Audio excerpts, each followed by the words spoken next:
Welcome to this week's episode of Insight. During this week's show, we're going to cover two topics. The first one is going to be the very clear deterioration in US-Azeri relations, and then we're going to move on to the issue of weapons deliveries through the country of Georgia to Armenia. Let's start with our first topic, which is the deterioration in US-Azeri relations. And you can see the sort of the kickoff date to this was a testimony by a gentleman named James O'Brien in regards to Artsakh and the rights of people in Artsakh. And he happens to be the Assistant Secretary of State for our region, for the State Department of the United States. And let's go over his testimony and what he had to say. This hearing took place on November 15th. And during this hearing, this is the statement that Mr. O'Brien made. We've made clear that nothing will be normal with Azerbaijan after the events of September 19th until we see progress on the peace track. So we've canceled a number of high-level visits, condemned the actions, and you mentioned Representative Keating, the 907 waiver. We don't anticipate submitting a waiver until such time as we see a real improvement in the situation. In direct response to Mr. O'Brien's statements, the Aliyev's foreign ministry went hysterical, and they actually denounced the statement and canceled a scheduled summit meeting that was supposed to be held between the Armenian foreign minister, Aliyev's foreign minister, and the United States on September 20th of this month. This was followed up by the United States Senate adopting a bill that essentially bans all U.S. military aid to Azerbaijan.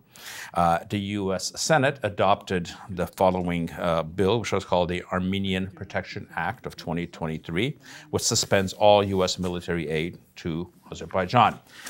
This vote was actually a voice vote, and it was unanimous, which means there was absolutely no opposition, which for the context of Washington of today is actually quite interesting. Now let's try to understand where this breakdown of deterioration of relations comes from. And I think this essentially all originates on a call that was held in the first week of September between Ilham Aliyev and the U.S. Secretary of State Tony Blinken.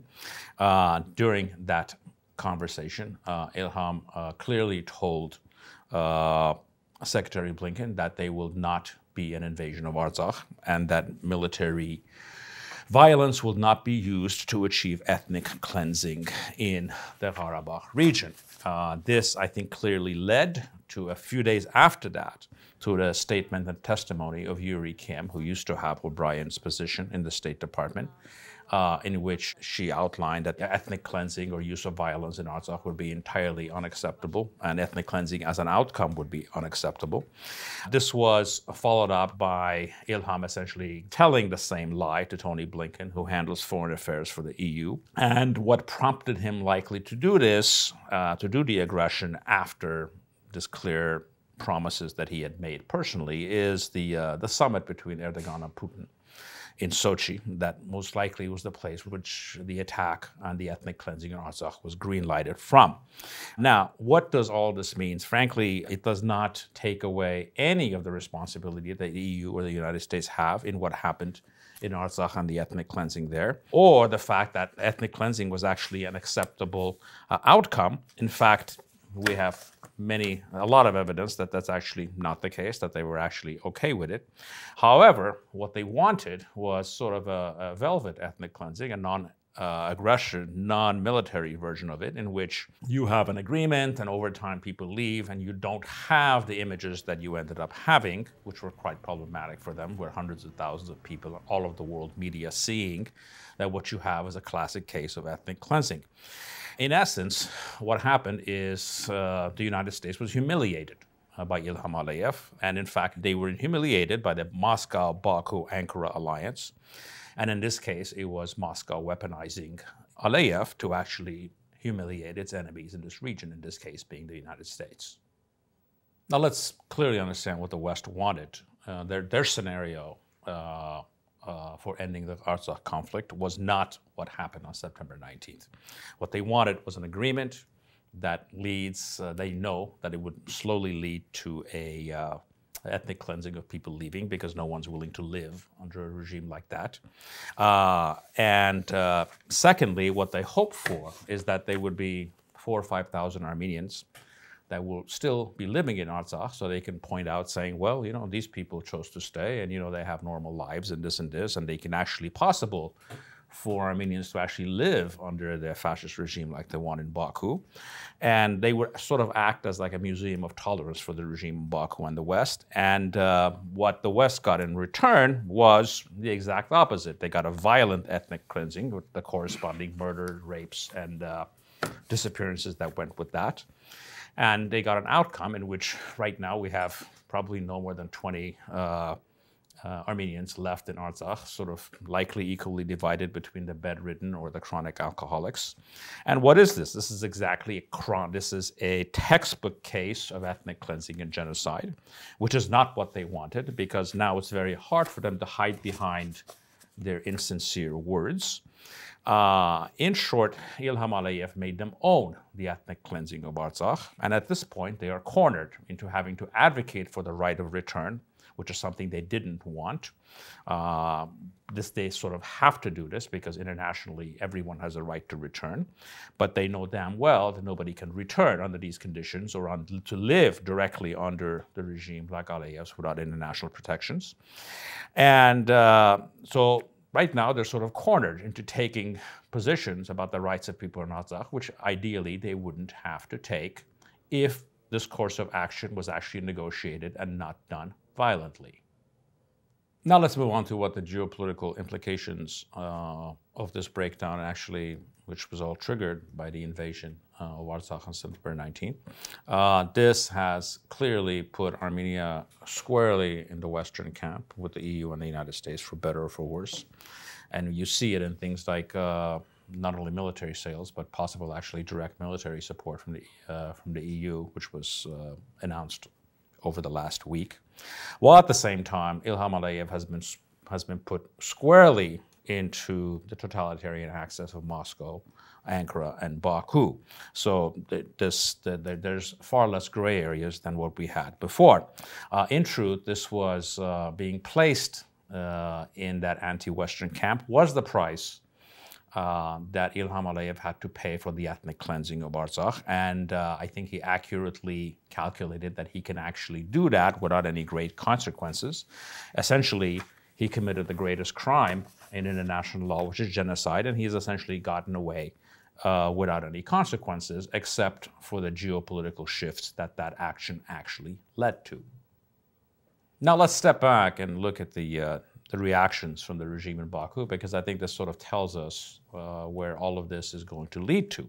The initial response to the O'Brien testimony was ferocious. He was denounced. A few days ago, the so-called parliament in Baku actually passed an anti-US resolution denouncing the United States.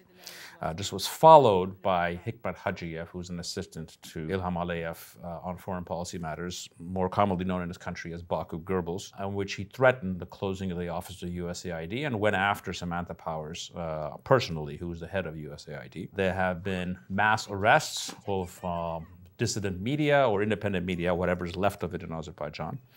And they've rounded up reporters that are actually doing reporting. At the same time, there's TV programs about how they are hunting for U.S. spies, how U.S. intelligence is actually working against Azerbaijan, and they're going to go through and arrest all of the U.S. spies that they can find. Now, moving forward, this could end in one of two ways, and essentially there's two scenarios. One, and this is just essentially pointless posturing, in which they want their overreaction to actually draw a response from the U.S., in which the United States back down, or actually gets closer to their red lines when it comes to speaking to the people of the rights of the people in Artsakh or Armenia-related issues. This is very common. You see Erdogan doing this, where he raises the ante on something, and then after a while, he quickly changes position, and you have the exact opposite 1 week later. Or he actually believes this nonsense that they're putting out, and if he does believe this nonsense, we've seen this movie before, and we know how it ends, and I'll show you a couple of examples of them. I mean, that is the land of unconfirmed. Yes, we came, we saw, he died. Saddam, as we said, dressed in this raincoat, black suit, with his feet and hands tied, being taken from the execution room to the gallows.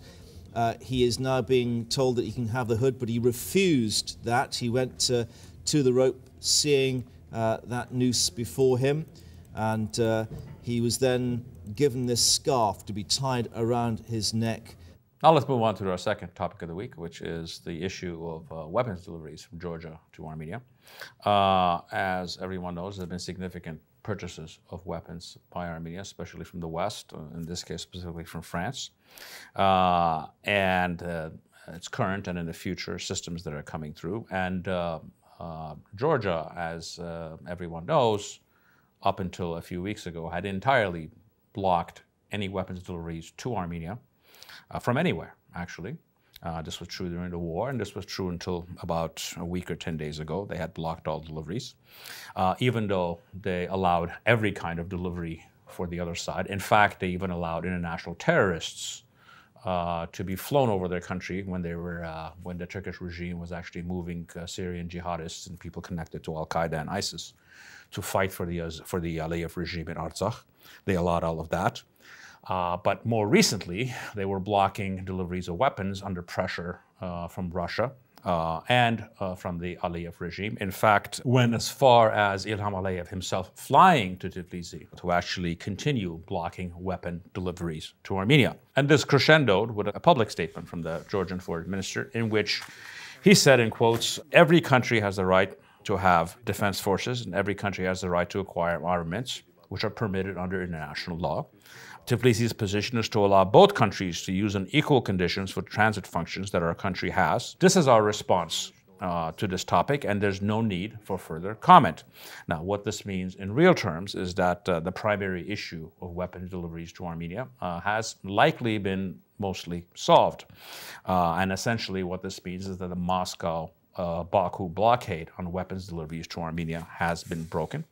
And I think both national security head in Armenia, Armen Grigoryan, and our foreign ministry have actually played a substantial role in actually breaking this, and they deserve credit for it.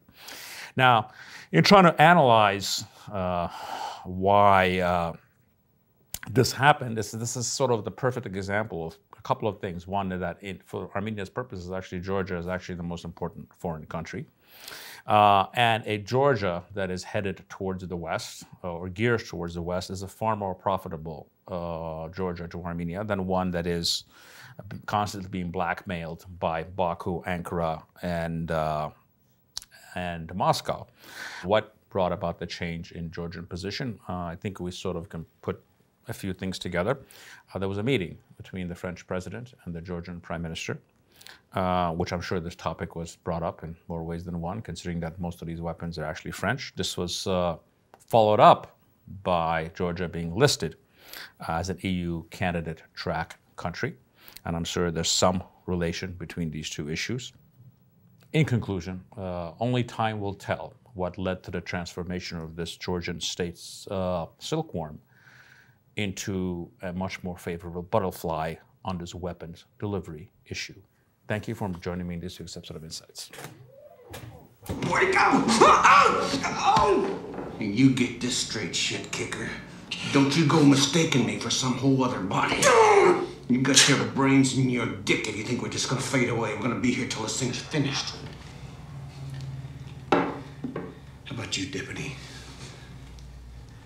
Is that gun just for show? Or do you get to shoot people once in a while?